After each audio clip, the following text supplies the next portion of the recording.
Hello ಸ್ನೇಹಿತರೆ, ಎಲ್ರಿಗೂ ನಮಸ್ಕಾರ. ಎಲ್ಲ ಹೇಗಿದ್ದೀರಾ?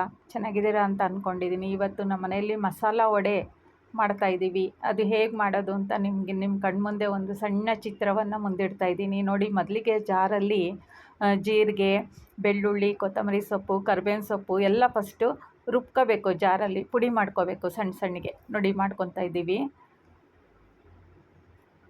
ಸಣ್ಣ ಸಣ್ಣಗೆ ಪುಡಿ ಮಾಡಿಕೊಂಡು ಅದು ಹಾಗೆ ಇರಲಿ ಸ್ನೇಹಿತರೆ. ಇದಕ್ಕೆ ಮೊದಲು ನಾವು ಈ ಕಡಲೆಬೇಳೆ ಮತ್ತು ಶೇಂಗಾ ನೆನೆ ಹಾಕ್ಕೋಬೇಕು. 1.5 ಗಂಟೆ 2 ಗಂಟೆ ನೆನೆ ಹಾಕಿ ಇಟ್ಕೊಂಡಿದ್ದೀವಿ ನೋಡಿ. ಇದು ಅದಕ್ಕೆ ಹಾಕೊಳ್ಳೋಂಥ ಹಸಿಮೆಣ್ಸಿನ್ಕಾಯಿ, ಜೀರಿಗೆ ಅವೆಲ್ಲ ಮಾಡಿ ಪುಡಿ ಮಾಡ್ಕೊಂಡಿರೋಂಥ ಒಂದು ಸಾಮಗ್ರಿ. ಇದು ನೆನೆ ಹಾಕ್ಕೊಂಡಿರ್ತೀವಿ 1-2 ಗಂಟೆ ಮುಂಚೆನೇ. ಕಡಲೆಬೇಳೆ ಹಾಗೂ ಶೇಂಗಾನ ನೆನೆ ಹಾಕಿ ಇಟ್ಕೋಬೇಕು ಸ್ನೇಹಿತರೆ.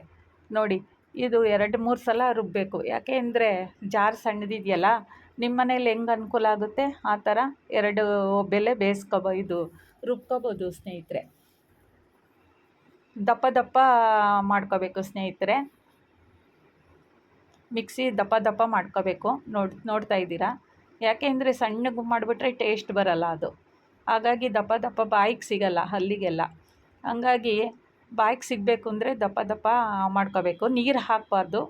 ಒಂಚೂರು ನೀರು ಹಾಕೋಂಗಿಲ್ಲ ಈ ವಡೆಗೆ, ಮಸಾಲ ವಡೆಗೆ. ನೋಡ್ತಾ ಇದ್ದೀರಾ. ಆ ಖಾರದ ಜೊತೆನೇ ಹಾಕ್ಕೊಂಡಿದ್ವಿ. ಇದು ಹೆಚ್ಚಿಟ್ಟಿರೋಂಥ ಮೊದಲೇ ಹೆಚ್ಚಿಡಬೇಕು. ಈರುಳ್ಳಿ, ಕೊತ್ತಂಬರಿ ಸೊಪ್ಪು, ಕರಿಬೇವು, ಪುದೀನ ಎಲ್ಲ ಹೆಚ್ಚಿಟ್ಕೊಂಡಿರೋಂಥದ್ದು. ವಡೆಗೆ ನೀವು ಹಾಕ್ಕೊತೀರಲ್ಲ ಸೇಮ್ ಡಿಟ್ಟು. ಅದ್ರ ಜೊತೆಗೆ ಈಗ ರುಬ್ಬಿರೋಂಥ ಇದನ್ನು ಕಲಿಸ್ಬೇಕು ಚೆನ್ನಾಗಿ. ಯಾಕೆಂದರೆ ಈರುಳ್ಳಿ ಜೊತೆ ಇದಕ್ಕೆ ನೀರು ಹಾಕೋಂಗಿಲ್ಲ. ಸ್ವಲ್ಪ ನೀರು ಬಿಡಲಿ ಅಂದ್ಬಿಟ್ಟು ಅದ್ರ ಜೊತೆ ಹೊಂದಾಣಿಕೆ ಆಗಲಿ ಅಂತ ಕರಿಬೇವು, ಕೊತ್ತಂಬರಿ ಸೊಪ್ಪು, ಈರುಳ್ಳಿ ಎಲ್ಲನೂ ಸ್ವಲ್ಪ ಮೇಲೆ ಕೆಳಗೆ ಮಾಡಿ ಕಿವುಚಬೇಕು ನೋಡಿ. ಈಗ ರುಬ್ಬಿರೋ ಅಂಥದ್ದನ್ನು ಅಷ್ಟೂ ಇದರಲ್ಲಿ ಹಾಕಬೇಕು ಸ್ನೇಹಿತರೆ. ಫಸ್ಟು ಜೀರಿಗೆ, ಬೆಳ್ಳುಳ್ಳಿ, ಆಮೇಲೆ ಹಸಿಮೆಣ್ಸಿನ್ಕಾಯಿ ರುಬ್ಬಿಟ್ಕೊಂಡಿದ್ವಿ ಸ್ನೇಹಿತರೆ. ಅದ್ರ ಜೊತೆಗೇ ಆ ನೆನೆ ಹಾಕಿರೋ ಅಂಥದ್ದನ್ನು ಮೊದಲನೇ ಒಬ್ಬೆಲೆ ಮಿಕ್ಸಿ ಮಾಡ್ಕೊಂಡಿದ್ದೀವಿ. ಈಗ ಉಳಿದಿರೋ ಅಂಥದ್ದನ್ನು ಈಗ ಶೇಂಗಾ ಹಾಗೂ ಕಡಲೆಬೇಳೆ ನೆನೆ ಹಾಕಬೇಕು. ನೆನ್ಪಿಟ್ಕೊಳ್ಳಿ ಸ್ನೇಹಿತರೆ. ಈಗ ಉಳಿದಿರೋ ಅಂಥದ್ದನ್ನು ಮಿಕ್ಸಿ ಮಾಡಿಕೊಂಡು ದಪ್ಪ ನೋಡ್ತಾ ಇದ್ದೀರಾ. ಈ ಥರ ದಪ್ಪ ಮಾಡಿ ಹಾಕಬೇಕು ಸ್ನೇಹಿತರೆ. ಇಲ್ಲಾಂದರೆ ಟೇಸ್ಟ್ ಬರಲ್ಲ. ಈಗ ಉಳಿದಿರೋ ಅಂಥದ್ದನ್ನು ಇನ್ನೊಂದು ಸಲ ಆಗುತ್ತೆ ಹಾಕ್ಕೊಳ್ಳೋ ಅಂಥದ್ದು. ಖಾಲಿ ಆಯಿತು.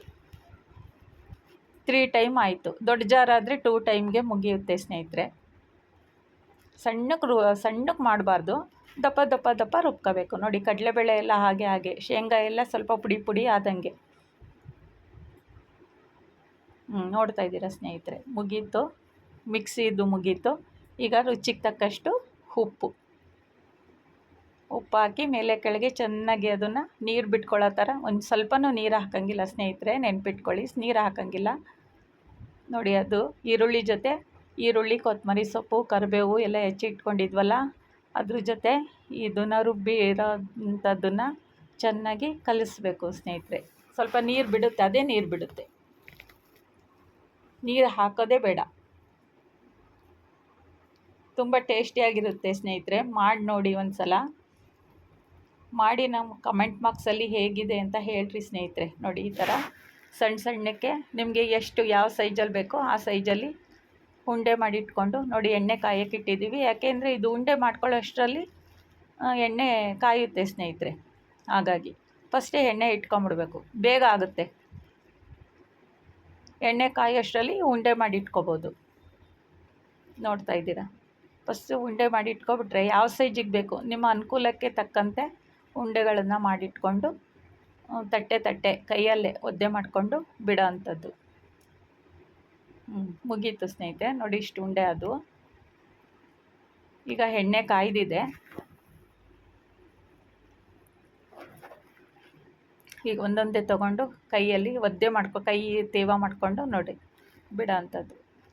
ಚೆನ್ನಾಗಿ ಬೇಯಬೇಕು ಎಣ್ಣೆಯಲ್ಲಿ. ಆ ನೊರೆ ಎಲ್ಲ ಹೋಗುತ್ತೆ ಸ್ನೇಹಿತರೆ. ಮೇಲ್ಗಡೆ ನೊರೆ ಬರ್ತಿದೆಯಲ್ಲ, ಅದೆಲ್ಲ ಹೋದರೆ ಬೆಂದಿದೆ ಅಂತ ಅರ್ಥ. ತುಂಬ ಚೆನ್ನಾಗಿರುತ್ತೆ, ಟೇಸ್ಟಿಯಾಗಿತ್ತು. ಶೇಂಗಾ ಇರುತ್ತಲ್ಲ, ಶೇಂಗಾ ಬಾಯಿಗೆ ಒಂದೊಂದು ಸಿಗ್ತಾ ಇರುತ್ತೆ ಸ್ನೇಹಿತರೆ. ಹಂಗಾಗಿ ಆ ಮಸಾಲೆ ವಡೆ ಮಾಡ್ತೀವಲ್ಲ ಬರೀ ಕಡಲೆಬೇಳೆ ಹಾಕಿ, ಇದೊಂಥರ ಬೇರೆ ಥರ. ನೋಡ್ತಾ ಇದ್ದೀರಾ, ನೊರೆ ಎಲ್ಲ ಹೋದರೆ ಬೆಂದಿದೆ ಅಂತ ಅರ್ಥ. ಚೆನ್ನಾಗಿ ಬೆಂದಿರುತ್ತೆ. ನೊರೆ ಎಲ್ಲ ಹೋಗಬೇಕು, ವೈಟ್ ನೊರೆ ಎಲ್ಲ. ಮಾಡಿ ನೋಡಿ ಸ್ನೇಹಿತರೆ ಒಂದು ಸಲ.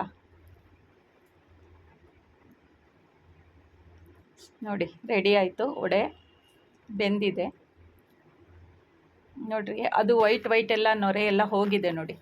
ಅದು ಹೋಗೋವರೆಗೂ ಸ್ವಲ್ಪ ಬೇಯಿಸ್ಬೇಕು, ಯಾಕೆಂದರೆ ಒಳಗಡೆ ಎಲ್ಲ ಹಸಿ ಹಸಿ ಇರುತ್ತೆ ಸ್ನೇಹಿತರೆ. ನೋಡಿ ವಡೆ ರೆಡಿ ಆಯಿತು. ನೀವು ಮಾಡಿ ನೋಡಿ ಸ್ನೇಹಿತರೆ ಒಂದು ಸಲ.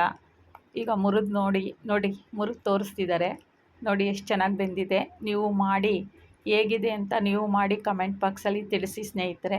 ಈ ದಿನ ಸ್ನ್ಯಾಕ್ಸು ಮುಗೀತು, ಸ್ನ್ಯಾಕ್ಸಿಂದು.